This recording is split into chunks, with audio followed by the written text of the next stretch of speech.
प्रिय जीवनसाथी, म आगो भन्दा तिमी पानी बनिदिनु, कहिले आँखामा नबिजाउने नानी बनिदिनु। मेरा खुशी समर्पण गर्नेछु तिमीमा, म लेखक बन्नेछु, तिमी कहानी बनिदिनु।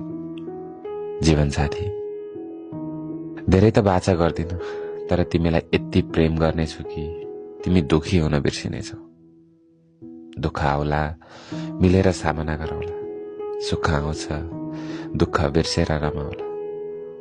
तिमी मेरो हात समाउनु, म आँट र साहस दिनेछु। जीवनसाथी, के मागोला र तिमीसँग निस्वार्थ प्रेम बाहेक? माग्दिन म तिम्रो सपनामा बाधा आउने केही कुरा, माग्दिन म तिम्रो इच्छा विपरीतका केही कुरा पनि।